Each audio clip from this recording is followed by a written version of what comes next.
Bismillahirrahmanirrahim. Assalamualaikum warahmatullahi wabarakatuh. Alhamdulillah wassalatu wassalamu ala Rasulillah wa ala alihi wa sahbihi wa baraka wa sallam. Qala Allah Ta'ala fil Qur'anil Aziz, a'udzu billahi as-sami'il 'alim minasy syaithanir rajim. Ya ayyuhalladzina amanu taqullaha haqqa tuqatih wa la tamutunna illa wa antum muslimun.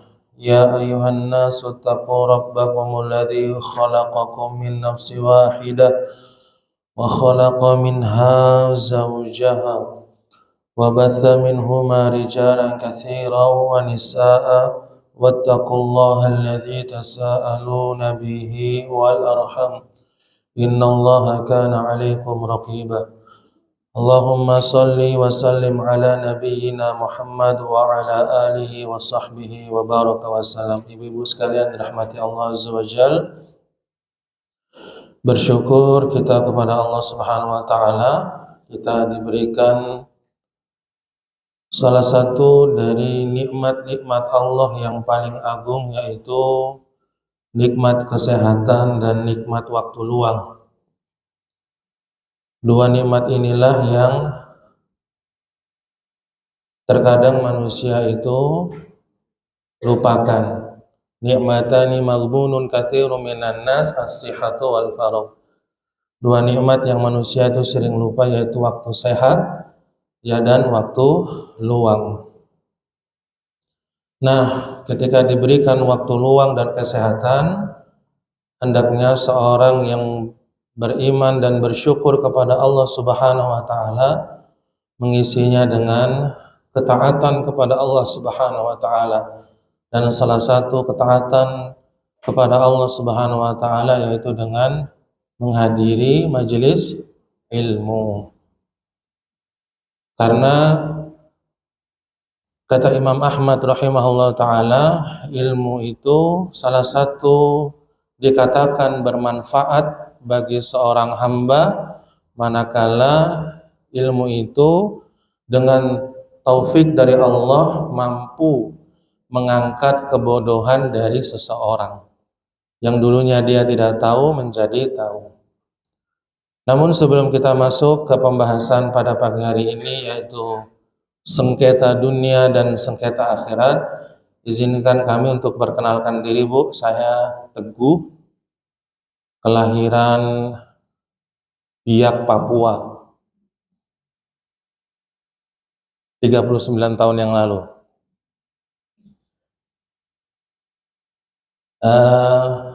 Sekarang udah domisili di Malang, di Karangploso, perumahan,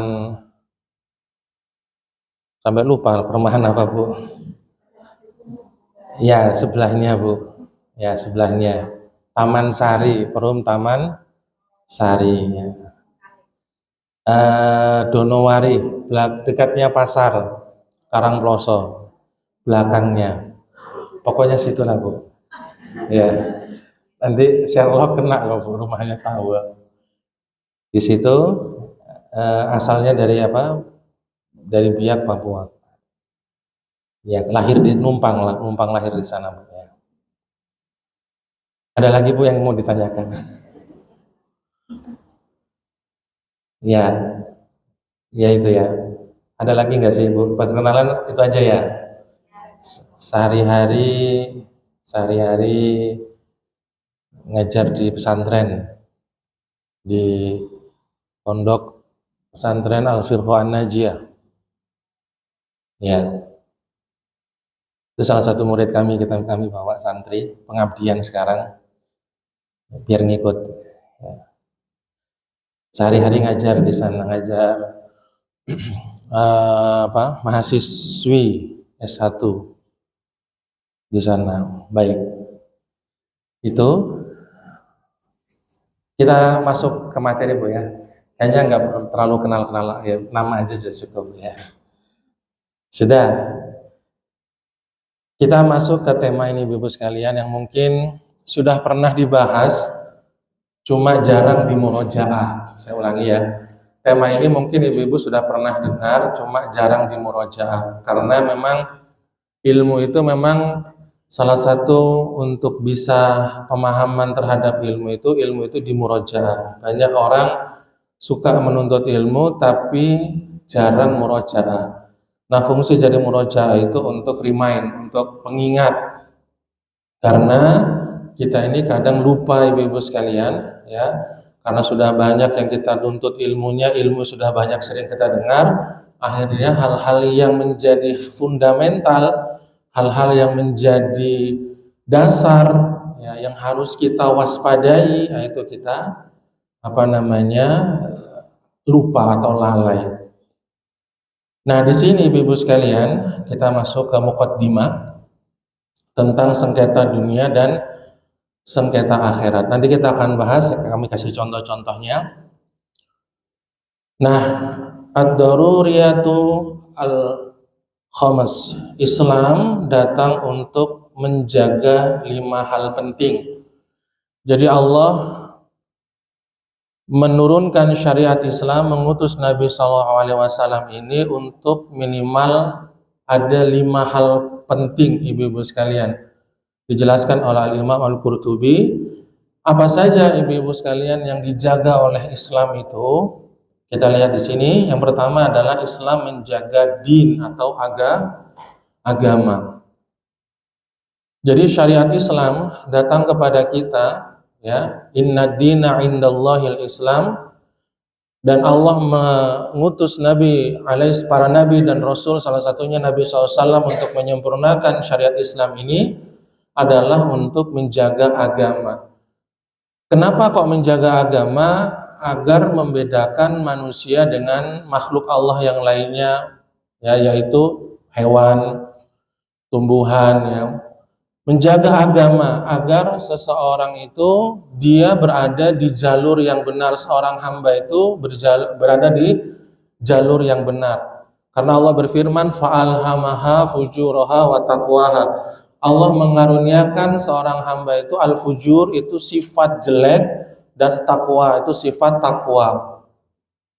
Maka dibutuhkan rel, dibutuhkan jalan, dibutuhkan trek yang lurus, yaitu agama, untuk mengetahui mana yang halal, mana yang haram, ini boleh dilakukan, ini enggak boleh dilakukan.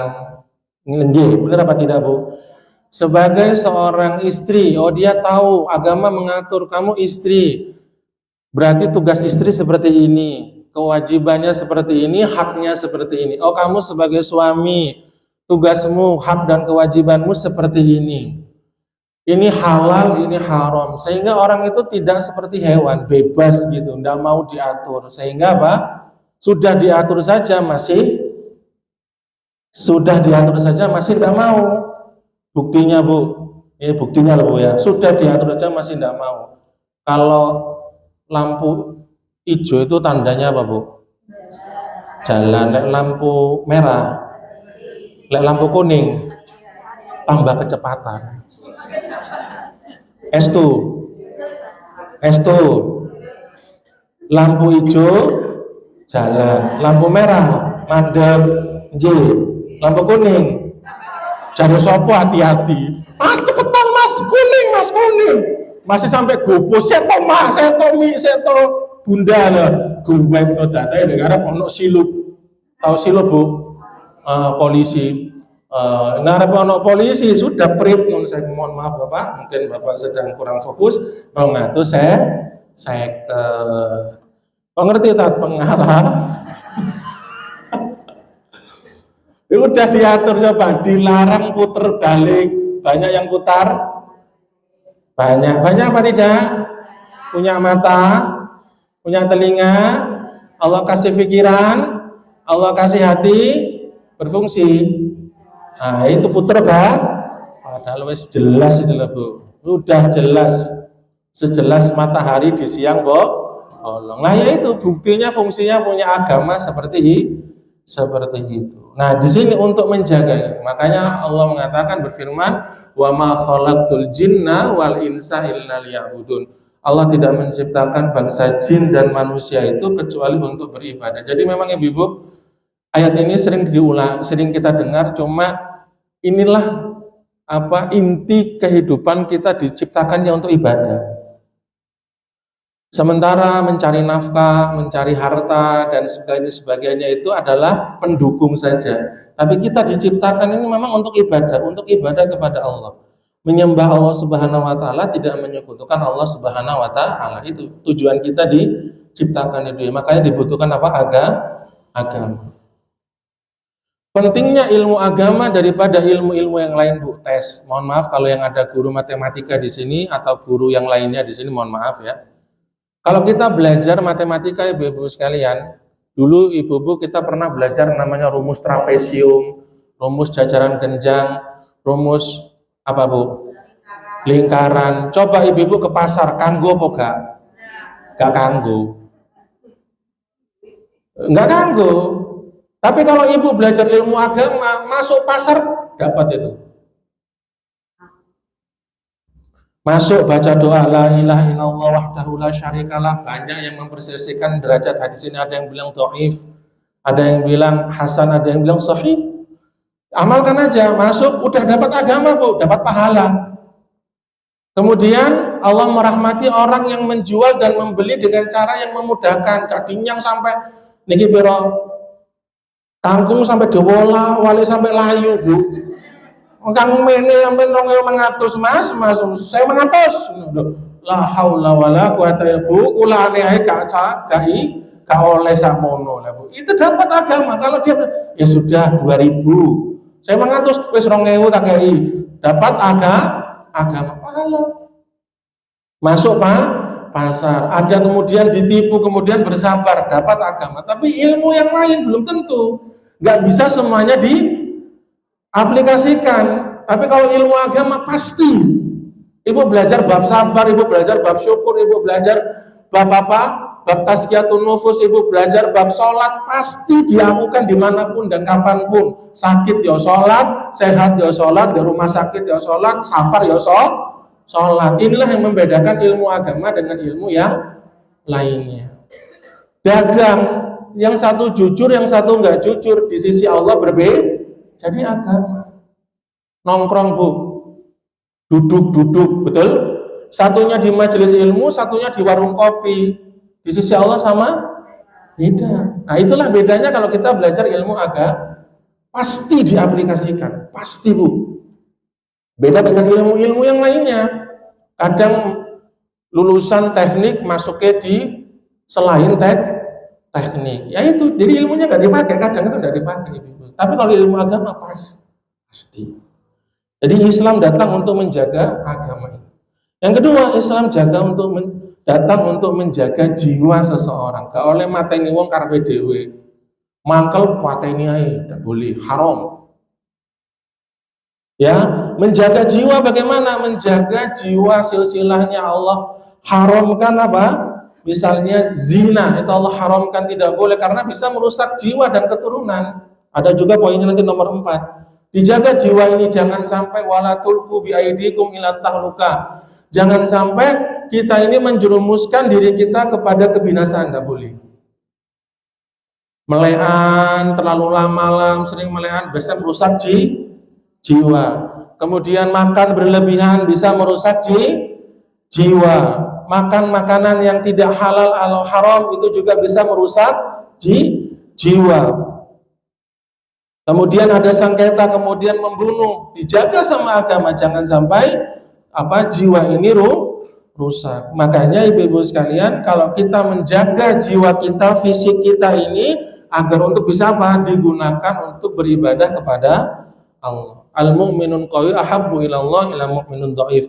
Mukmin yang kuat itu lebih Allah cintai daripada mukmin yang lemah. Kuat di sini apa? Yang pertama ulama menjelaskan kuatul iman, akidahnya harus kuat. Dia tidak boleh terombang-ambing. Ya, tidak boleh sampai digilas kefuturan kemudian dia berburuk sangka kepada Allah. Yang kedua ditafsirkan kuat fisik sehingga dia tidak sakit-sakitan. Orang kalau mau sholat butuh fisik yang kuat. Orang kalau mau mencari nafkah butuh fisik yang kuat. Orang untuk bisa datang kajian untuk fisik yang kuat, sehingga Islam menjaga itu. Yang ketiga, Islam datang untuk menjaga akal. Makanya mau mendem itu gak oleh bu, karena ngerusak akal. Wong narkoba itu gak oleh karena merusak akal. Nah, untuk bisa menjaga akal ini, ulama menjelaskan bagaimana cara menjaga akal, yaitu dengan kayak ibu sekarang di majelis ilmu. Agar pikirannya nggak kemana-mana. Orang kalau jauh dari majelis ilmu, jauh dari nasihat, dia gampang melihat, bisa saja dia terpengaruh, yang hak jadi batil, yang batil jadi hak. Yang benar jadi salah, dianggap salah jadi benar, yang benar jadi salah. Kenapa? Karena dia nggak datang majelis ilmu. Contoh, koncoku bolak-balik maksiat tapi sugih. Aku bolak-balik sholat tapi ngene-ngene ae gak sugih-sugih. Akhirnya apa? Dia menganggap gak sholat itu gak apa-apa. Yang penting apa nang wong, padahal meninggalkan sholat, orang tidak sholat itu adalah seburuk-buruknya kemungkaran. Kalau dia tidak menjaga dengan ilmu, dia tidak menjaga dengan majelis ilmu, dia tidak menjaga dengan nasihat-nasihat agama, akalnya rusak. Maka itu tombok hati itu kan ada 5, salah satu wong kang soleh kumpulono, berkumpullah dengan orang-orang soleh, sehingga ibu-ibu sekalian mindset, cara pandang kita, cara pandang hidup di dunia ini, cara pandang akhirat. Saya kasih contoh ibu-ibu. Saya kemarin jemput Umi saya, ini cara Islam menjaga akal bu ya. Ini caranya Islam menjaga akal. Saya kemarin jemput Umi tinggal di rumah tante, gue jemput ya. Kemudian saya itu senang kalau jemput Umi itu sering cerita. Tanya, Mi, ada kisah apa yang bisa kita ambil mau pulang ke rumah ini? Umi kemarin habis jenguk ibu fulana gu. Oh iya. Loh, usia berapa sekarang ibu ini? Duh, saya wis 85 gu, sudah tua, udah nggak bisa ngelihat. Loh, sekarang di mana Mi? Saya tanya gitu sama Umi. Sekarang di mana ibunya? Itu loh gu. Jadi ibu ini rumahnya udah dijual. Sekarang itu dia tinggal di pesantren karena suaminya dulu itu bangun pesantren itu. Sekarang pesantrennya sudah besar. Orang yang punya pesantren sekarang ngurus itu karena suaminya yang bangun ini sudah. Karena suaminya yang bangun, ibu ini diangkat kemudian diasuh di situ karena usianya sudah 85 tahun. Terus Mi, ambil nyetir bu. Terus Mi apa Mi? Lagi Mi. Bu, ketika Umi masuk kamarnya bu, pas masuk pesantren, oh ibu ini fulan siapa? Oh silakan bu, di situ silakan. Begitu buka, yang pertama Umi lihat Al-Quran besar.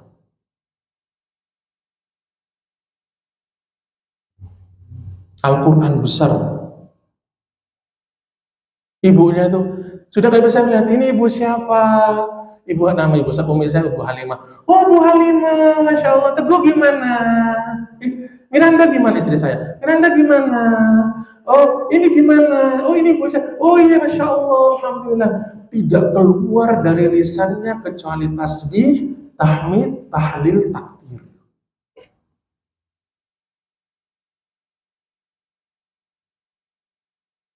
Sampai Umi itu cerita tuh nangis, nunduk gini nangis bener. Udah. Ya aku juga ikut berapa bu, nangis. Yang Umi heran itu matanya udah nggak lihat, sehari ngabiskan Quran bu 5 juz. Baca Quran sehari 5 juz.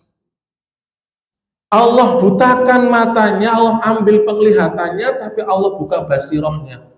Imam Ibnu Qayyim rahimahullah ta'ala mengatakan, barang siapa yang Allah tutup kedua penglihatannya, Allah akan buka dua penglihatannya. Itu apa? Hidayah taufik untuk dekat dengan kitabullah, hidayah untuk senantiasa basiroh untuk terus membaca kitabullah. Jadi di lisannya enggak, ibu-ibu kalau kumpul-kumpul gak usah ngomong dunia lagi, nanti kita akan ninggalkan kok. Jangan saling hasad.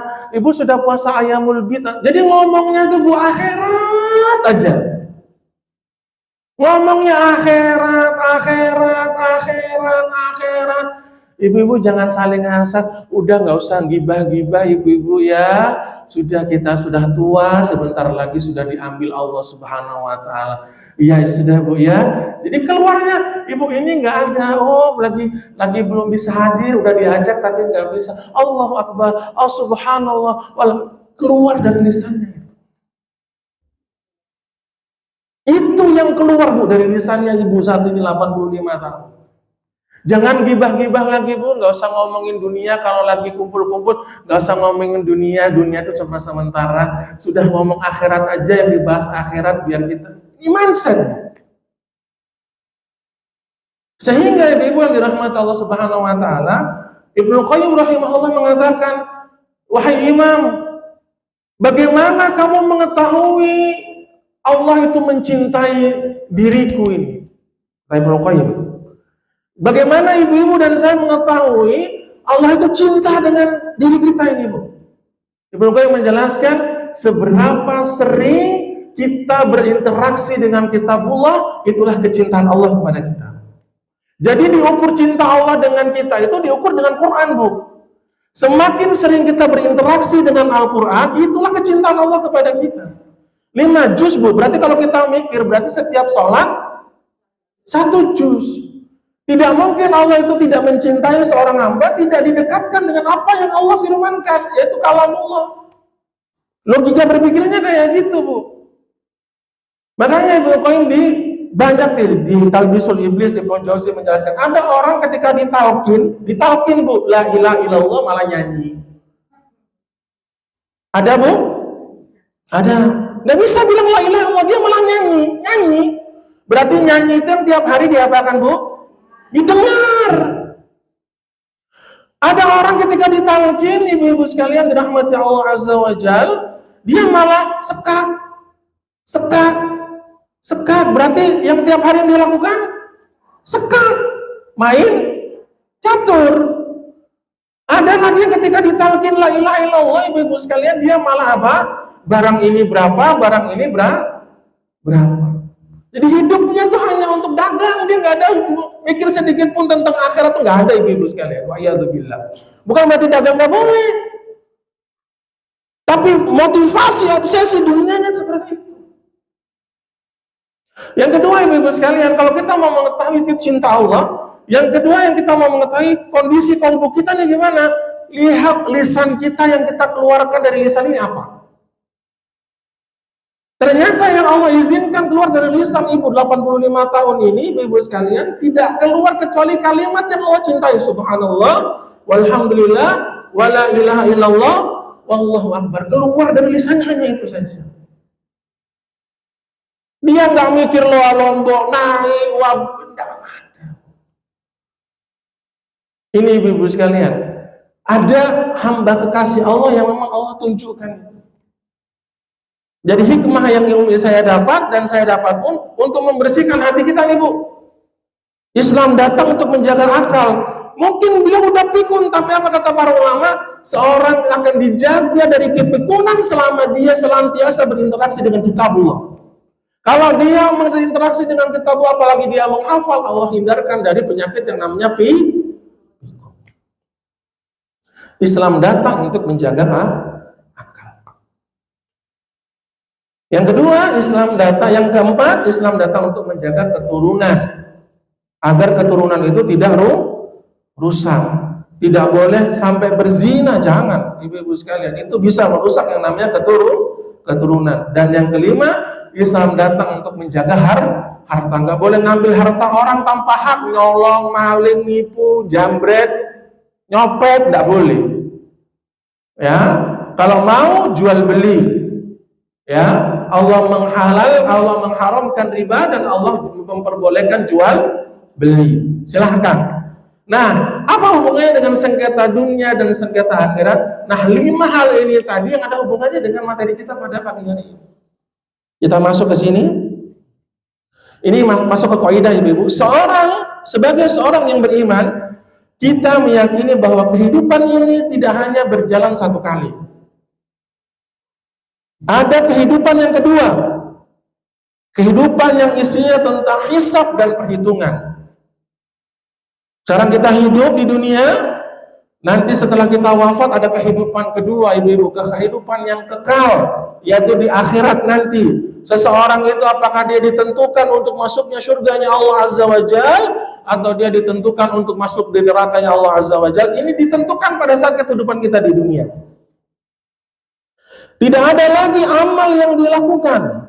Kehidupan di mana kita akan mempertanggungjawabkan semua yang telah kita lakukan, semua yang kita lakukan, ibu-ibu sekalian, kecil maupun besar. Ibu-ibu bawa Android, Bu? Android bawa HP? Buka surat Al-Kahfi. Ayo kita lihat. Semua yang kecil, yang besar dipertanggungjawabkan, tertulis rapi. Surat Al-Kahfi 49. Kita lihat di situ, ibu-ibu sekalian. Ini remind buat saya dan ibu-ibu semua, pengingat untuk saya dan 49. Surat ke-18 ayat ke-49. Ibu-ibu monggo dibuka. Yang bawa Android silahkan dibuka. Dapat ibu-ibu? A'udzu billahi minasyaitonir rajim wa wudi'al kitab fataral mujrimina mushfiqina mimma fihi wa yaquluna ya wailatana ma li hadzal kitab la yughadiru saghiratan wala kabiratan illa ahsaha. Dan diletakkan kitab catatan amal kunolan panjenengan, Bu, dicatat amalan kita semua. Iqra kitabaka kafa bi nafsika alaika hasiba. Baca catatan amalmu semua, nanti cukup kamu yang menjadi saksi atas apa yang telah kamu lakukan di dunia. Lalu engkau akan melihat orang-orang yang berdosa merasa ketakutan terhadap apa yang tertulis di dalamnya. Dan mereka berkata, ya walid, betapa celakanya kami. Kitab apa ini? Tidak ada yang tertinggal, yang kecil dan yang besar, melainkan tercatat semua.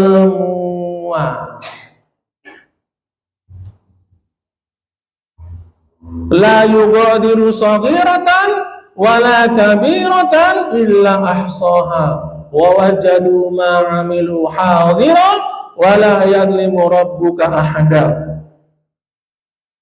Yang kecil yang besar tercatat semuanya, dan mereka dapati semua apa yang telah mereka kerjakan tertulis, dan Tuhanmu tidak menzalimi seorang pun jua. Bu, ngapunten, badhe tanglet purun mboten iki tanglet, Bu. Lek salat saged, Bu, salat. Maca Quran saged. Puasa Senin Kemis, Ayamul Bid, bertutur kata yang lembut kepada suami.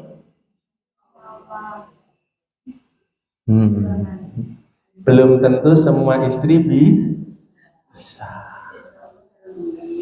Le awal bulan, Bu, iso. Le akhir bulan, urung karuan. Saya kalau kasih contoh di sini, insya Allah enggak, Bu, ya. Sini insya Allah semua solihah semuanya, ibu-ibu semua. Di tempat lain, melotot matanya istri ke suami, nopo mas, sampai nopo, itu nanti ditulis, Bu. Nyelekit seorang istri ke suami. Makanya ibu-ibu sekalian perhatikan ya, barang siapa wanita masuk surga itu cuma 4, Bu. Gampang. 1, barang lewat Imam Ahmad, barang siapa wanita seorang istri yang melakukan sholat 5 waktu, hadisnya kan itu ya, bukan sholat sunnah, sholat 5 waktu tok, Bu.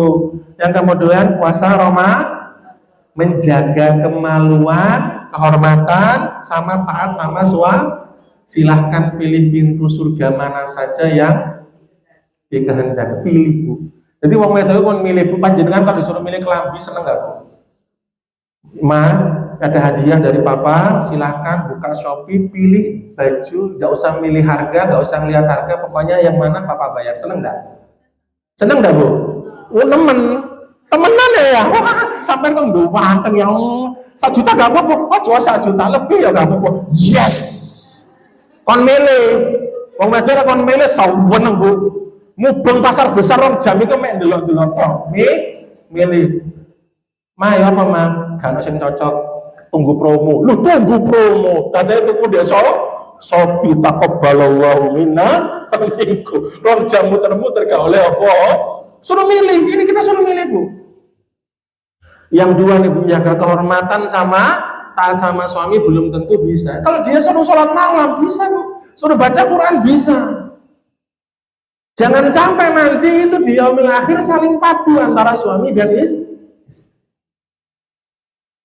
Bahkan nanti ibu di Ibnu Katsir itu kalau ibu baca-baca ngeri, Bu. Anak itu nanti itu bisa nuntut ibunya, orang tuanya, orang tua nuntut anaknya, saling nuntut, padahal itu lahir dari rahimnya sendiri, Bu. Itu dahsyatnya yaumil akhir. Dahsyatnya seperti itu. Kita masing-masing ini bingung, pengen punya pahala, pengen selamat sendiri. Yauma yafirrul mar'u min akhi wa ummihi wa abi wa sahibatihi wa bani. Semuanya, Bu. Makanya jangan punya masalah dengan orang, Bu. Ini penting kita ini. Ini jarang ibu-ibu sekalian. Sudah pernah dibahas, cuma jarang dimurojaah. Makanya saya pikir-pikir ini. Dipikir-pikir lagi, Bu. Tidak ada lagi amal yang dilakukan, kehidupan di mana kita akan mempertanggungjawabkan semua yang telah kita lakukan. Istri bisa nuntut suami, ya dulu di dunia ayah hanya ngasih mama fulus, tapi ayah nggak pernah didik agama sama aku, sehingga aku tuh hidupku tuh hanya terorientasi oleh dunia saja. Oh, itu dituntut, Bu, nanti dia milik kiamat. Atau suaminya sibuk nyari nafkah, nggak nuntut ilmu, akhirnya memberikan makanan, memberikan rizki yang tidak halal kepada anak dan itu penting, Bu. Istri-istri singen, Bu, zaman dulu, orang-orang soleh zaman dulu, itu kalau suaminya keluar rumah, ini jarang diamalkan zaman sekarang. Aku nggak nuduh, saya nggak nuduh siapa-siapa, cuma jarang. Orang istri-istri dulu itu kalau suaminya pulang mau pergi kerja, Bu, mau keluar rumah nyari nafkah, bilang gimana? Wahai suamiku, kalau nanti kamu pulang nggak bawa apa-apa, saya dan anak-anak insya Allah sabar. Tapi kami tidak akan sabar kalau kamu pulang bawa apa-apa, tapi yang kamu bawa ini sesuatu yang halal. Nah, ini ibu sekalian. Sehingga apa? Tertancap di mindset suaminya ini apa? Golek sing halal, golek sing halal, golek sing halal, golek sing halal, golek sing halal, golek sing halal. Itu orang istri-istri zaman dulu tuh kayak gitu. Motivasinya kemana? Ke suami. Nah sekarang, zaman sekarang, sing haram mayangel apa maneh sing lho. Oyi ta oyi, Bu. Oyi ta oyi. Oyi wong sing haram mayangel apa maneh sing halal. Wis peta dek saiki wis 23.000 sisi opo ning motor awak dhewe ya wis mancal ae gremeng. Termasuk juga semua sengketa yang ada di kehidupan pertama akan Allah selesaikan di kehidupan yang kedua. Sehingga apabila ada kezaliman yang dilakukan oleh seorang hamba kepada hamba yang lain dan kezaliman itu belum selesai, maka akan dilanjutkan di mana? Hati-hati, Bu, ya.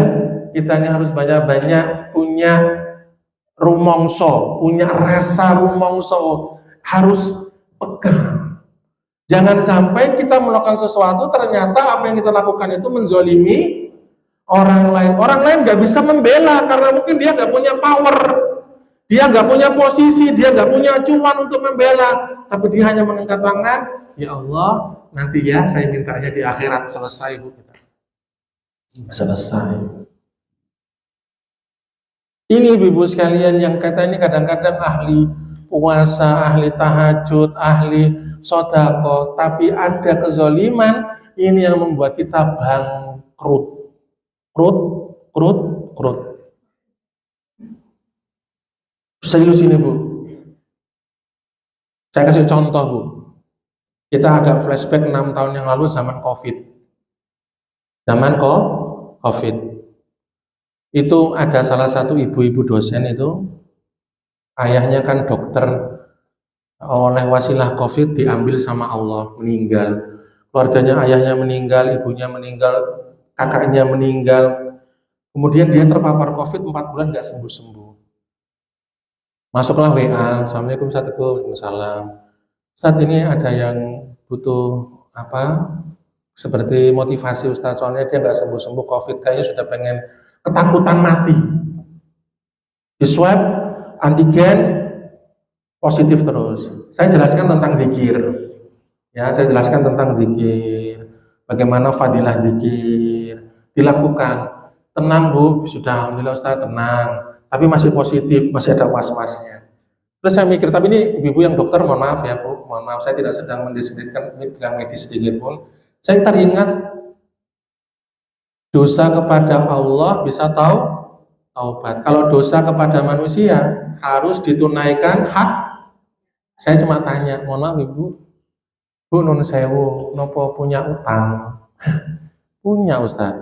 Oh, iya. Sudah dibayar? Belum.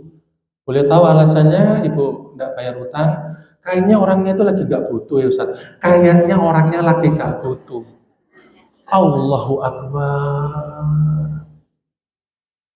Berarti dia menilainya dari sisi diri sendiri. Loh, kalau punya utang itu Ibu bukan disuruh orang ini gak butuh apa Bu, butuh apa enggak. Mungkin sugih kok ya duit sampeyan iki gak penting. Loh, jangan Bu, jangan gitu cara berpikirnya. Utang itu disuruh bayar. Kalau nyaurnya sak minggu bayar, ngomong sak minggu. Kalau belum bisa bayar, jangan pura-pura amnesia, hilang ingatan, ganti nomor, gak salam, ketemu melengos, lambene ini, stroke kok Bu, susu lambene mencap aja gitu loh Bu. Loh itu nih Bu, dibayar ya Bu ya. Iki lo ibu yang ini lo, ibu.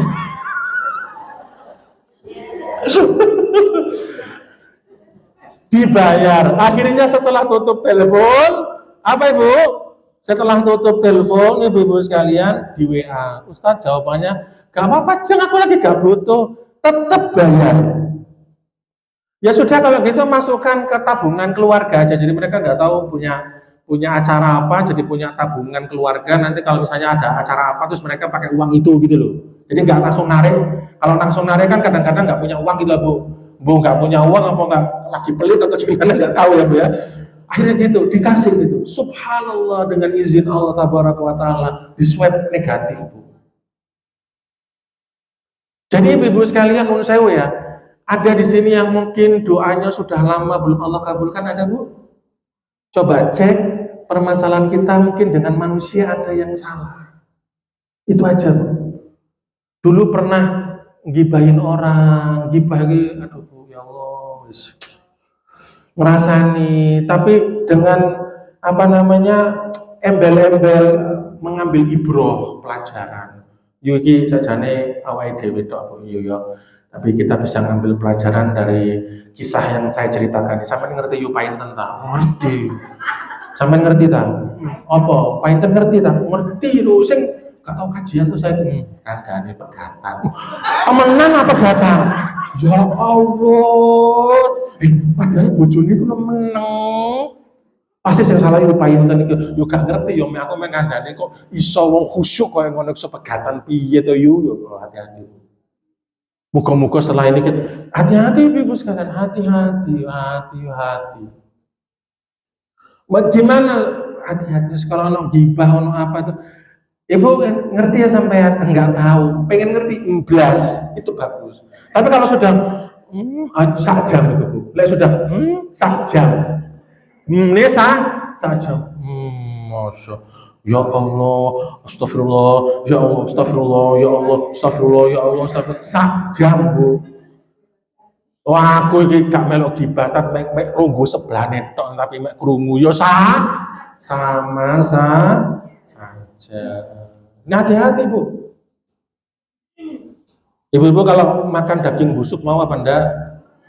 Enggak mau. Nah, gibah itu makan daging saudaranya. Daging mentah Bu, dimakan nak Sumanto Bu, ya makan daging mentah nak Sumanto paling ini.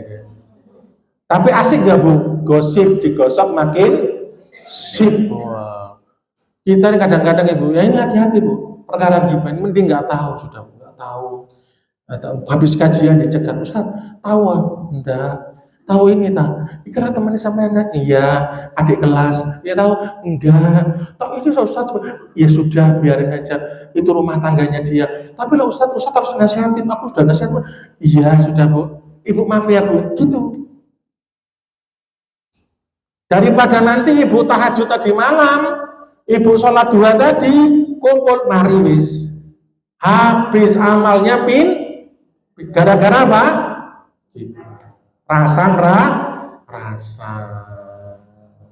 Makanya jenenge cangkem, lek gak dicancang gak iso mingkem.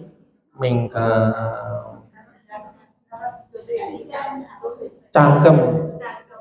Makanya cangkem lek gak iso gak dicancang gak iso mingkem.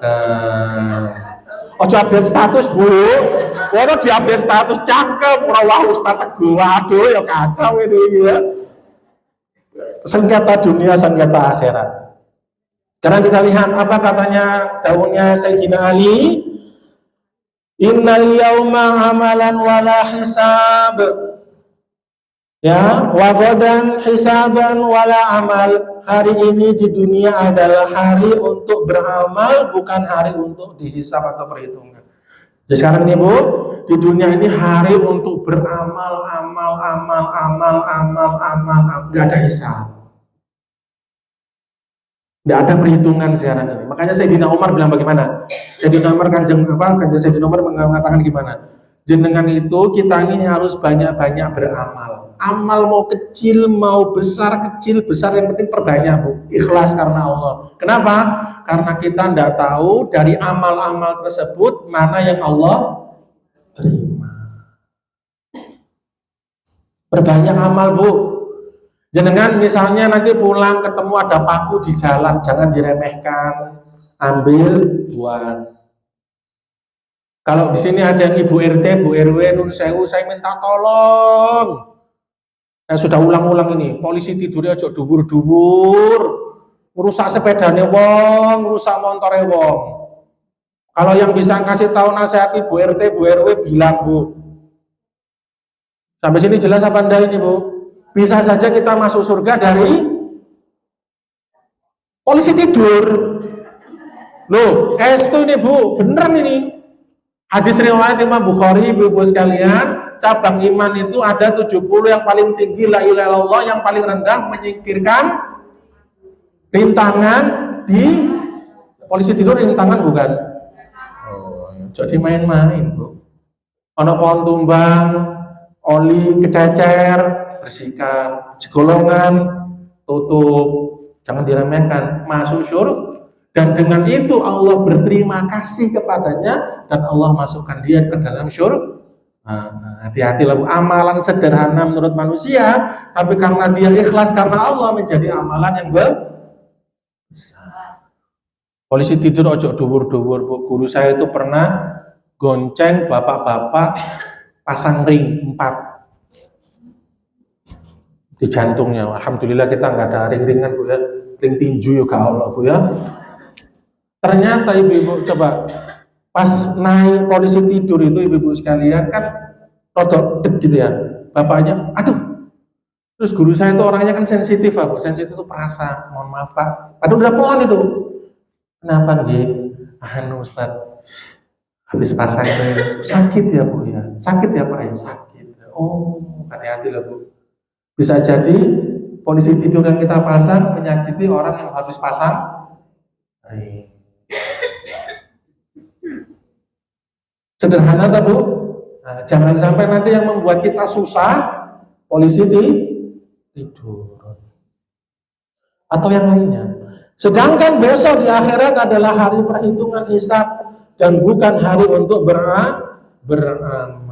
Jadi ini Ibu sekalian, perkataannya Sayyidina Ali ini adalah bantahan bagi orang-orang yang beranggapan bahwa di akhirat itu masih bisa Allah Subhanahu wa taala itu dilobi, udah nggak bisa, udah nggak ada lagi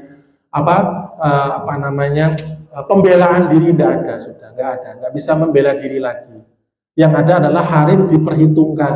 Bahkan di Ibnu Katsir itu dijelaskan hewan yang dulu menanduk hewan yang lain, yang dia punya tanduk, kemudian hewan ini nggak punya tanduk, itu nanti saling dibalas, dikisos sama-sama, kemudian mereka menjadi debu. Jadi ini ibu sekalian, jangan pernah punya masalah dengan orang lah. Kalau punya, segera selesaikan. Sebelum nanti ini menjadi sengketa di dunia dan jadi sengketa di mana? Di akhir. Ibu-ibu dulu yang waktu kecil suka mukul anaknya, nyetol anaknya, itu dihisap loh Bu. Maaf. Mohon maaf. Sekarang waktunya untuk ngomong kepada para emak-emak ya. Gen Z ini kalau ada paling terima kasih pada saya. Matur nuwun Ustaz, yes. Kamu Mbah Nomi ku cek itu gak nyetol lagu mana itu zaman cilik. Hati-hati Bu. Itu sampai dipukul, dicetol, sampai ya Allah, saya waktu ke rumah Mbak itu lewat mau ke masjid, nyuapin anak sambil mesoin anak.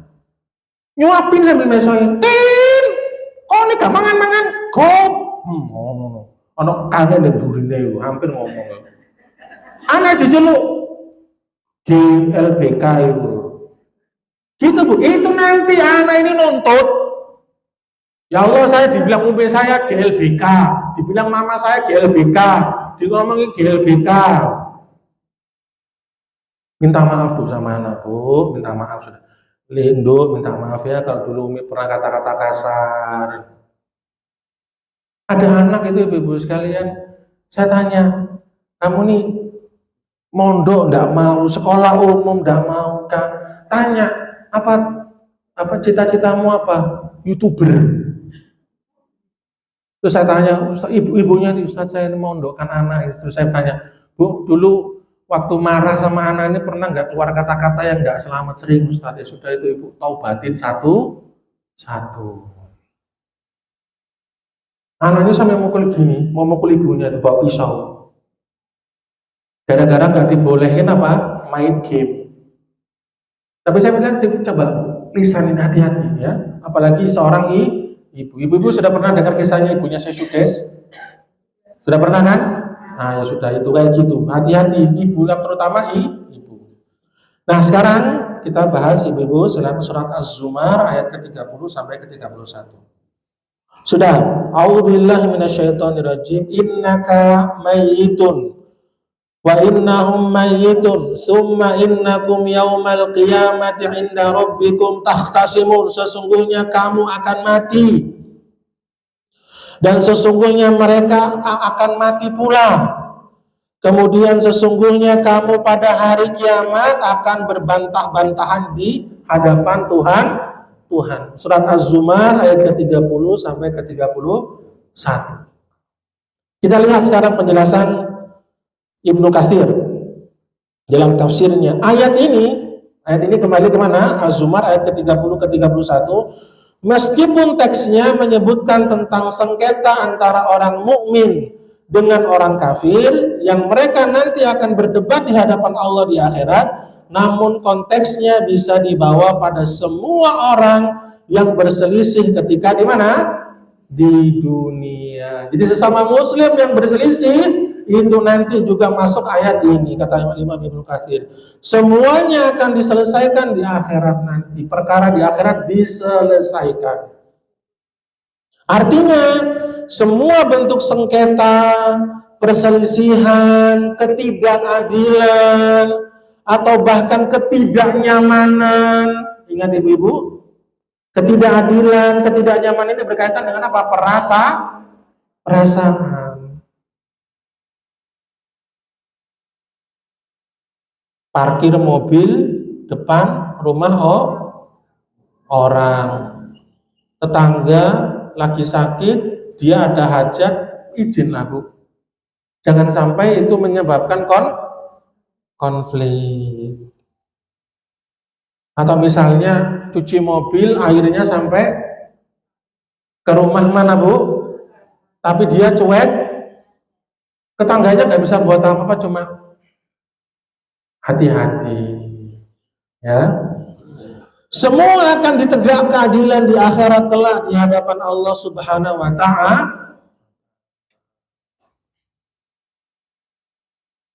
Yang tadi punya utang, ibu-ibu sekali lagi saya pesan, tolong kalau utang ke saudara itu nagihnya paling Kok kenceng Bu ya? Nah, ya. Kalau datang itu mintanya Bapak Ibu sekalian sopan, begitu ditagih kayak singa. Hati-hati Bu, mungkin adiknya atau mbaknya mau nagih sungkan, tapi nanti di akhirat menjadi sesuatu yang berat. Kemudian, tatkala perhatikan ini kita masuk ke penjelasan semuanya ya. Tatkala firman Allah Ta'ala ini turun, surat Az-Zumar ayat ke berapa tadi, 30 dan 31, sahabat Zubair bin Awam radhiyallahu anhu mengatakan, "Ai Rasulullah, wahai Rasulullah, ya, apakah sengketa yang terjadi di antara kita pada hari kiamat nanti akan diulang di samping kita juga mempertanggungjawabkan dosa dari diri kita sendiri? Ayukarriru alaina ma kana bainana fid dunya ma khawas adz-dzunub." Apakah sengketa yang terjadi di antara kita pada hari kiamat nanti akan diulang di samping kita juga mempertanggungjawabkan dosa dari diri kita? Berarti ada berapa yang harus kita pertanggungjawabkan, Bu? Ada berapa? Dosa kita sendiri dan dosa kita dengan orang. Sahabat Zubair bin Awam nanya kayak gitu. Kemudian apa jawaban Rasulullah SAW? Naam, iya, akan diulang. La yuqarirunna alaikum hatta yudiya ila kulli dzin haqqin haqqahu. Hingga setiap orang yang memiliki hak akan memperoleh haknya masing-masing. Kemudian sahabat Zubair bin Awam langsung berkomentar, wallahi demi Allah, innal amra lasyadid, sungguh pada hari itu berat. Hari itu sangat berat. Ini seorang sahabat generasi terbaik ketika menjelang mendapat turunnya surat Az-Zumar itu mengatakan berat. Jadi kira-kira ibu-ibu sekalian, sholat, puasa, zakat, haji, umroh, sedekah kita jangan sampai nanti menjadi sia-sia karena kita punya permasalahan dengan orang lain. Kita bisa bayangkan ibu-ibu sekalian dirahmati Allah, tatkala memiliki sengketa di dunia ini dengan orang lain, emosi kita bisa terkuras, betul? Gak pengen ketemu petuk, boleh embong liyo, dada kita terasa sesak, gak bisa karena tiap pagi depan rumah. Apalagi kalau konflik sama suaminya, tangi turu, udah awakmu maneh. Tangi turu, awakmu maneh, gak kena di remote. Iya Bu, apalagi konflik mertua sama aduh ya Allah. Konflik anak durhaka kepada orang tua yang tidak bertanggung jawab kepada zaman sekarang banyak Bu. Membuat seorang tidak nyaman dan lelah, kemudian kondisi ini akan diulangi lagi di hadapan Allah setelah kematian. Keresahan dan kelelahan batin itu akan diulangi lagi pada hari kiamat. Jadi perhatikan ibu-ibu, amalan batin, lelahnya kita terhadap orang yang zalim sama kita itu nanti akan diulang. Jadi orang bilang, "Kono coba baper." Setelah ada kata jangan baper, orang jadi gampang baperan pun ibu. Arema gak baperan, jangan Bu. Orang baperan itu ya dia punya hak dengan Allah Subhanahu Wa Taala. Perasaan itu dihitung dalam agama, jangan dikira enggak. Jangan dikira tidak. Jadi kata-kata jangan baper, kamu jangan baper ya, tuh mikir-mikir lagi, mikir, aduh, guys, jangan enggak jadi gitu. Apa kata Imam Syafi'i? Bisal zadi ilal adi, ya, al-udwanu alal ibadi. Masya Allah, kata Imam Syafi'i ini. Seburuk-buruk bekal yang dibawa seorang menuju akhirat adalah sengketa terhadap yang terjadi dengan sesama. Dan banyak putusnya tali silaturahim sekarang ini ya gara-gara masalah dunia. Itu di Riyadhus Shalihin ada Bu, kitab Riyadhus Shalihin Bu. Kalau ada yang mutus hubungan silaturahim dengan jenengan, sambung, putus, nyambung, putus. nyambung. Apa? Salam datang, berat, yaitulah surganya di situ. Datang melengos, assalamualaikum, kasih makan, dibuang, gak apa-apa. Datang salam, sambung terus. Datang, buang, assalamualaikum, datang, buang, salam. Begitu Bu. Jangan sampai apa Ibu sekalian tidak menyambung silaturahmi. Mengapa? Karena semakin banyak seorang berselisih dengan orang lain, bersengketa terhadap suatu urusan, maka dia semakin berpotensi melakukan kezaliman. Ini hati-hati Bu. Perhatikan. Semakin banyak seorang berselisih dengan orang lain, bersengketa terhadap suatu urusan, maka dia semakin berpotensi melakukan kezaliman. Nah, kalau kita lihat di buku-buku marketing, Bu, buku-buku jualan, orang itu kalau pengen jualannya sukses itu harus banyak apanya, Bu? Networking, betul apa tidak? Tapi hati-hati Bu, banyaknya jaringan bisa menyebabkan perbuatan zolim. Makanya ulama tazkiyatun nufus mengatakan apa? 4 racun hati, salah satunya adalah terlalu banyak bergaul dengan manusia. Itu membuat racun hati, membuat qanaah jadi berkurang, membuat tawadhu jadi berkurang, membuat syukur jadi berkurang. Jadi punya banyak jaringan itu bagus untuk perkara dunia, tapi hati-hati ini juga bisa menyebabkan apa Bu? Sengketa. Menimbulkan hasad sesama jamaah pengajian. Tapi di sini insya Allah tidak Bu ya. Saya pesan sekali kepada ibu-ibu. Kok bisa satu jamaah pengajian ngurus pengajian bareng? Kalau ngomong ke sini jelek-jelekin ini, kalau ini ngomong ke sini jelek-jelekin ini. Ini enggak, jangan gitu. Ibu-ibu jangan gitu ya. Seperti ini jangan dicontoh.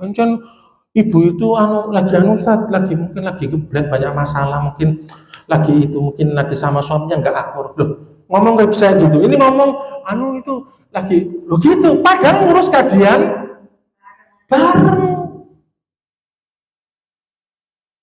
Jangan Bu, ini beneran sudah Bu. Ini saya cuma pesan ke ibu-ibu sekalian, masalah-masalah gini nih mending nggak tahu nggak apa. Yang dizalimi ini akan dibawa menuju pengadilan Allah di hari kiamat. Dan Imam Syafi'i mengingatkan kita seperti ini agar kita sadar ada kehidupan kedua setelah kehidupan di dunia ini. Bisa jadi kita menang dalam sengketa di dunia karena tidak adanya yang berani mengganggu, menyentuh kita ketika kita di dunia, karena kita punya power, kita punya jaringan, kita punya orang-orang yang membackingi kita punya apalagi harta, sehingga bisa nyewa sana nyewa sini, kita kuat seolah-olah kita aman. Tapi ingat, tidak ada yang hilang di akhirat nanti, semua hak akan dikembalikan kepada pemiliknya masing. Nah, ini baru kita masuk ke kisah yang seru di Imam Bukhari. Kita masuk kisah seru Bu. Insya Allah kalau ini nggak ngantuk. Nah, kalau tadi kayaknya nggak ngantuk, tapi ini sekarang nggak. Kita lihat Bu, ini kisah yang paling Masya Allah, cerita. Imam Bukhari meriwayatkan dalam sebuah hadis yang dicantumkan oleh Ummul Mukminin Ummu Salamah radhiyallahu anha. Apa kita lihat kisahnya Bu ya? Datang 2 orang yang memiliki hubungan keluarga menemui Nabi SAW. Jadi 2 orang ini duluran Bu, kemudian ketemu Nabi SAW. Masing-masing menyampaikan alasan dalam sengketa rebutan warisan. Enak Bu ya, dulu langsung guru kita Rasulullah SAW langsung mereka datang nanya minta fatwa jos. Tapi ibu-ibu lihat di sini kisah ini Bu. Orang pertama menyampaikan alasan, kemudian orang kedua pun melakukan demikian, menyampaikan alasan. Setelah keduanya selesai menyampaikan argumen masing-masing dan meminta Rasulullah SAW memutuskan siapa dari mereka yang lebih berhak mendapatkan warisan. Perhatikan ibu-ibu sekalian, apa kata Nabi SAW? Sebelum memberikan keputusan, Nabi SAW memberikan kalimat pengantar yang menakutkan bagi yang mendengarkan. Innama ana basyarun wa innakum tahtasimun na ilayya. Sesungguhnya aku hanya seorang manusia biasa. Ini Rasulullah SAW tawadhunya itu ya. Rasul khairul anam, tapi tawadhunya ngaku dia manusia biasa. Dan kalian mengadukan sengketa kepadaku. Bisa jadi sebagian di antara kalian lebih pandai berbicara daripada yang lain sehingga aku putuskan seperti yang kudengar. Jadi Nabi SAW bilang ada dua orang, iswai aku mutusno di antara dua orang ini, di antara dua kalian ini yang paling pinter. Yang paling pinter ngomong. Jadi ibu pinter ngomong itu belum tentu selamat. Terus gampang tak totoe. Tak totoe aku. Terus yo iku lek ngomong nang wong iso percaya, hati-hati. Hati-hati. Nabi SAW sudah ngomong ini. Pinter ngomong belum tentu, Bu. Pinter ngomong belum tentu selamat. Bisa jadi aku memutuskan yang pinter ngomong. Maka barang siapa yang kuputuskan menang dengan mengambil hak saudaranya, janganlah ia mengambilnya, sebab itu seakan-akan aku memberikan potongan api neraka untuknya. Jadi Nabi SAW bilang, saya tak putus misalnya A yang menang karena awakmu pinter ngomong, ternyata dia salah ngambil hak saudaranya dengan tanpa kebenaran, tanpa hak. Bisa saja dia mengambil potongan bara api neraka. Jadi para sahabat dulu, Bu, gegeran itu iya. Kanyanya Kanjeng Nabi iya. Tapi perhatikan ibu-ibu, setelah mendapatkan nasihat dari Nabi SAW, apa yang mereka lakukan? Setelah Nabi SAW menyampaikan mukadimah ini, dua orang tadi menangis. Tanda apa? Tanda mereka menerima nasihat dari Nabi SAW. Tanda hatinya mereka bersih. Tanda mereka adalah orang beriman. Tanda mereka adalah orang baik, suka dengan nasihat. Kemudian salah satunya mengatakan, ya Rasulullah, biarlah untuk saudara saja. Yang satunya pun menyampaikan, wahai Rasulullah, warisan ini untuk saudara saya saja. Jadi gak gelem tuding-tudingan. Konai, wedi apa, Bu? Potongan loh. Kanjeng Nabi itu hebatnya di situ tuh. Lah saiki jos kon yo jos ngomongan mandi ngene. Encen hakmu encen kon ngene hakmu kok dulurku menang deh. Hati ya. Sing pintar ngomong, Bu, nuwun sewu belajar public speaking, belajar ngomong hanya untuk mengelabui manusia. Hati-hati, Allah tidak buta, Allah tidak tidur, Allah Maha tahu kondisi hati kita. Makanya akhirnya mereka berdua nangis, kayak kok naik, wis aman. Subhanallah, nasihat yang disampaikan oleh Rasulullah SAW mengubah mereka yang awalnya rebutan harta menjadi rebutan meninggalkan harta. Mereka menjadi orang yang berhati-hati. Karena takwa itu hati-hati, Bu. Takwa itu seperti berjalan di jalanan yang ada duri, getno, hati-hati, Bu. Hati-hati. Kalau ada becek, ibu-ibu pakai pakaian putih-putih, jinjit apa enggak? Jinjit wedi. Nah, itu wong takwa iku koyo ngono, hati-hati. Aduh ojo-ojo iki Mas ojo wis. Mboten yuk monggo jenengan mawon. Aduh aku yang ngono. Itu jenenge hati-hati. Mereka menjadi orang yang berhati-hati, tidak mau mengambil hak orang lain. Mereka berhati-hati kalau harta yang mereka ambil mengandung unsur menzalimi orang lain. Sesuatu yang paling besar menggugah seorang untuk sadar dan mudah menerima nasihat adalah membangkitkan kesadaran mereka akan akhir. Nah, ini sudah masuk ke nasihat hikmah. Jadi, Bu, kalau ada orang berbuat zolim, kalau ada orang suka berbuat zolim, suka dengan kezoliman, udah dinasehati, dalil, dikasih penjelasan, iki gak oleh. Tapi ternyata saya pancat, ingatkan akhirat. Hati-hati yuk, sampai ini saya selamat. Tapi di dunia, tapi di akhirat belum tentu loh. Kalau sudah dikasih nasihat akhirat seperti ini, dia tetap seperti itu sudah menjadi karakter. Dan naudzubillah, ulama menjelaskan jangan sampai dia wafat di atas kebiasaan tersebut.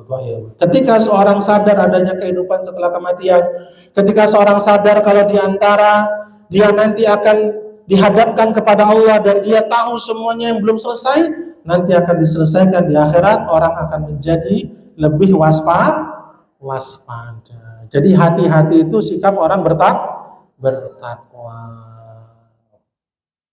Oleh karena itu, ya saya pribadi mengajak diri pribadi dan ibu-ibu semua jamaah sekalian agar kita bisa berusaha menjadi orang yang nol kezoliman.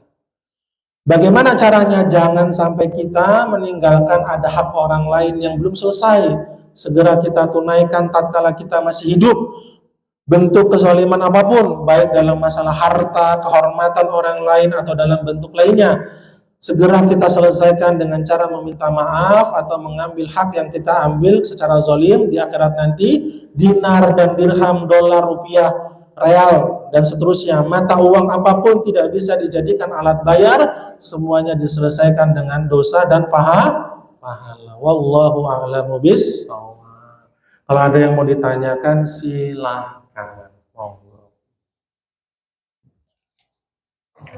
Iya Ibu. Iya.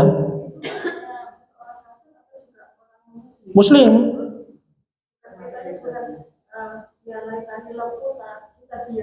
Nah, jadi semua orang Muslim, kita semua akan dikasih catatan amal. Orang kafir akan dikasih penjelasannya. Kenapa kok awamu kok pancetnya kafir? Wes ono penjelasan, sudah ada banyak media dakwah, sudah ada juru-juru dakwah, sudah ada orang yang datang ke sana untuk menyampaikan Islam, kok pancet aja? Ditanya semuanya, nggak ada yang nggak ditanya. Semuanya bersih, ditanya tanpa ada cacat, termasuk orang Islam. Ya, ditanyain satu-satu. Cuma memang kalau untuk orang Islam ada khilaf, ada beda pendapat di kalangan para ulama, apakah dosa itu terhapus atau dosa itu tetap tertulis cuma hanya dibacakan saja. Ini memang ada beda pendapat, dua ulama saling kuat. Ada yang mengatakan penjelasan bahwa famay ya'mal mithqala dzarratin dan wa may ya'mal mithqala dzarratin. Jadi mereka punya dalil yang mengatakan amal jelek, amal buruk itu dicatat semuanya, tidak terhapus dengan dalil ini. Tapi di surat Al-Furqan juga ada yang mengatakan bahwa dijelaskan surat ayat 60 ke bawah itu Allah menghapus amal salah. Amal salah itu, dosa-dosa itu dihapus, diganti dengan kebaikan. Jadi memang ada dua ya. Kalau saya lebih condong amal tersebut tetap tertulis, dibacakan, cuma dibacakan saja tapi gak enak. Kon beng iki ngene yo, nggih Gusti. Ya wis tak sepurani. Kon ngene yo, nggih Gusti. Ya wis tak sepurani. Tapi kan gak enak, Bu. Enak enggak disebut no kesalahan itu, enak enggak, Bu? Nah, itu tapi ya saya lebih condong pendapat yang menguatkan yang semua amalan baik, amalan buruk itu tetap tertulis. Tapi Allah memaafkannya. Makanya kalau doanya apa? Allahumma innaka afuwun tuhibbul apa. Maksudnya itu disebut ya wis iya ngono. Kan aneh seperti istri ngambil uang suami di kesak pas nyuci baju itu enggak ngomong. "Ma, ada uang enggak di kesak?" "Ada." "Ya." "Loh mana?" "Hehe, wis gawe blonjo." "Oh ya wis PN wis." Salah enggak? Ya. Salah. Salah, Bu, salah. Iya. Salah. Kudu njaluk sen nang bojo oleh baru digawe. Lah iya Bu gitu. Ya, baru tahu toh? Lah ya Ibu. Jadi kalau Ibu nyuci baju ada uang 200.000, 300.000 dikasih suami, ya minta ya, oke. Padahal bapaknya gak ono. Oke, jawab ngomong dewe, jawab dewe. Oke. Jangan Bu ya. Ambil ya. Sampai nang uang ya. Kemarin nyuci baju lo 300.000 ya apa tak VA. Oh iya sudah ambil. Boleh Bu. Tapi belum apa harus dibuat beli ini. Mah ya. Tapi karena cinta ya apa. Ya wis pengen wis. Wis kadung wis tuku. Ya kayak gitulah Bu. Tapi kan gak enak Bu ya. Saya ikhlas ya, saya ikhlas. Ya dibaca Bu. Ya, nanti kita akan baca catatan amal kita semua itu. La yughadiru saghiratan wala kabiratan illa ahsaha. Di surat Al-Qamar juga ada ayat-ayat terakhir itu semua kecil besar dicatat semuanya tanpa kecuali. Ada kisah Bu bagus. Bahkan di surat Qaf sebentar. Di surat Qaf itu ada Ma yalfidhu min qaulin illa ladaya raqibun atid. Ma yalfidhu min qaul.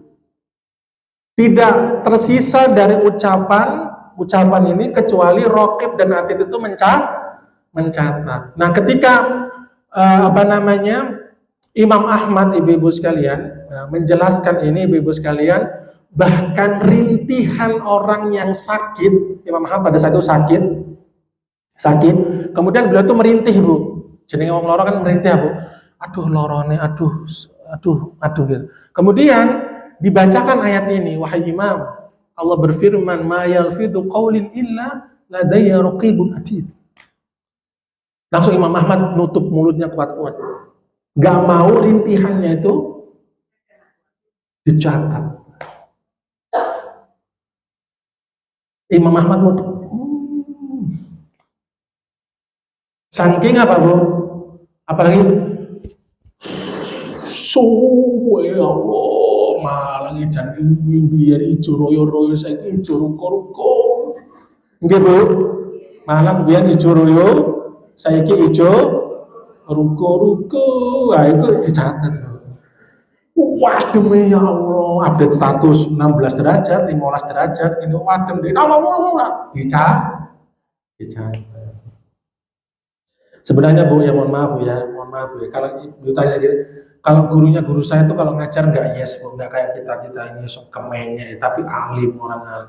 Ngajar itu, guru saya itu cuma ngajar, datang, diem, nggak asik, ibu-ibu pasti nggak cocok. Enggak, bukan gitu, saking jaga lisan. 30 menit Bu, ngaji. Iya Bu, betul itu.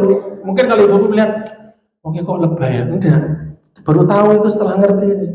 Satu, bisa baca kitab, bisa Ustaz buka halaman sekian, bisa baca subhanakallahumma wa bihamdika.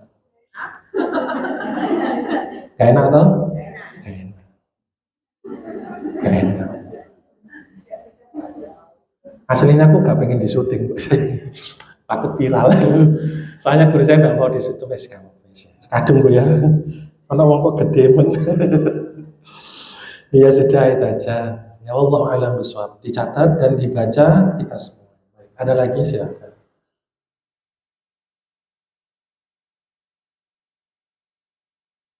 Ya. Mengenai orang musyrik sama orang kafir itu sebenarnya kan sudah ditakdirkan Allah ya. Si A jadi kafir atau si orang yang alim. Kenapa kok masih bisa? Karena mereka diberikan akal, mereka diberikan penjelasan, mereka diberikan waktu untuk menerima hidayah, tapi mereka nggak mau, makanya mereka disiksa dengan sebab kekafiran tersebut. Jelas Bu maksud saya? Ada orang kafir didakwahi, mereka masuk Islam ada, mereka dapat hidayah dengan datangnya Islam ada, tapi ada yang mati, Fir'aun mati dalam keadaan ya sudah terhina, Namrud, Qarun, Abu Lahab, sampai sini jelas, Abu Jahal dapat kan, bahkan mereka memusuhi Islam. Ya mereka akan nanti bertanggung jawab terhadap kezoliman mereka semua. Donald Trump, Donald BBL, Ariel Sharon itu habis itu Bu, dia memiliki kiamat, bumi saudara-saudara Palestina, ricik, Aremanya ricik kok, ricik. Semuanya tumpahkan darah kaum muslimin, ngebom sana, ngebom sini dan seterusnya. Ditampakkan semua. Bagus Bu. Maliki yaumiddin. Surat Al-Fatihah kan?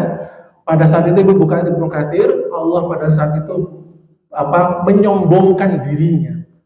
Mana dulu raja-raja yang menyombongkan dirinya, mengaku dirinya berkuasa. Sekarang waktu saya, mana? Penguasa dunia dulu. Yang dulu sombong itu dengan mereka punya bala tentara, punya rudal, punya senjata penghancur massal, punya ini, punya mana? Kesombongan kalian tunjukkan semua di sini. Sekarang hari ini al-yaum waktunya saya. Maliki yaumiddin, penguasa hari pembala. Orang kafir udah ketakutan loh. Seandainya mereka, bagus. Ibu buka surat Al-Mulk, ibu sering baca sebelum tidur. Surat Tabarok. Ya, ibu buka.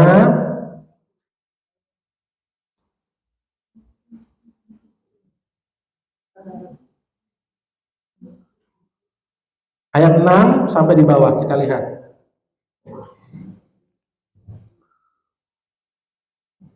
A'udzubillahi minasyaitonirrajim. Al-Mulk ayat 6. Walilladzina kafaru birabbihim adzabu jahannam wa bi'sal masir. Dan orang-orang yang ingkar, yang kufur kepada Allah Tuhannya akan mendapatkan azab jahannam. Itulah seburuk-buruk tempat kembali. Nah, ini seru ini.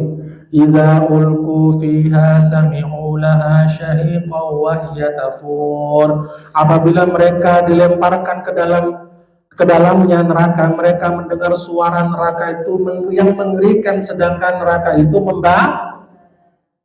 takadu tamayyazu minal ghaib kullama ulqiya fiha faujun sa'alahum khazanatuha alam ya'tikum. Hampir meledak karena marah neraka tersebut setiap kali ada sekumpulan orang kafir dilempar ke dalamnya. Penjaga-penjaga mereka bertanya tamat kepada mereka. Ya, kullama ulqiya fiha faujun sa'alahum. Soal-soal khazanatuha alam ya'tikum nadhir. Woi, aremanya gitu. Apakah kamu belum pernah ada orang yang datang memberikan peringatan kepadamu di dunia? Apa kata mereka? Qalu bala qad ja'ana nadhir fakadzabna wa qulna ma nazzalallahu min syai' in antum illa fi dhalalin. Mereka menjawab, benar, sungguh seorang pemberi peringatan telah datang kepada kami, tetapi kami mendustakannya, dan kami katakan Allah tidak menurunkan sesuatu apapun. Kamu sebenarnya di dalam kesesatan yang besar. Nah, ini sehingga ayat 10 nih. Wa qalu law kunna nasma'u aw naqilu ma kunna fi. Nah, apa kata orang kafir itu?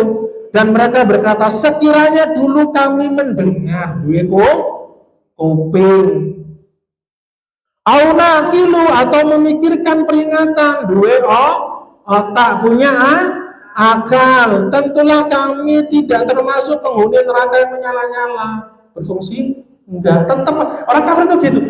Biarnya jangan duwe kuping, duwe otak lah, so mikir gitu. Alasan toh kalau balik tetap kafir, pancet aja. Kemudian apa? Fa'tarafu bidzambih fasuqqa li ashabis sa'ir. Maka mereka mengakui dosanya, tetapi jauhlah dari rahmat bagi penghuni neraka yang menyalanya. Jadi apa? Pengakuan dosa pada saat itu sudah tidak bermanfaat lagi. Bahasanya kapok, kaset, kapok, salamu dewi, wallahu a'lam bishawab. Ada lagi sampun? Oke, sampun. Matur nuwun sangat Ibu. Mohon maaf yang sedikit ini, mudah-mudahan berfaedah. Kita pulang bisa ngamalkan dalam kehidupan kita sehari-hari. Yo painten menek kelopo, Michael Jackson kemulan kloso, cekap semanten hatur kula. Assalamualaikum warahmatullahi wabarakatuh. Alhamdulillah.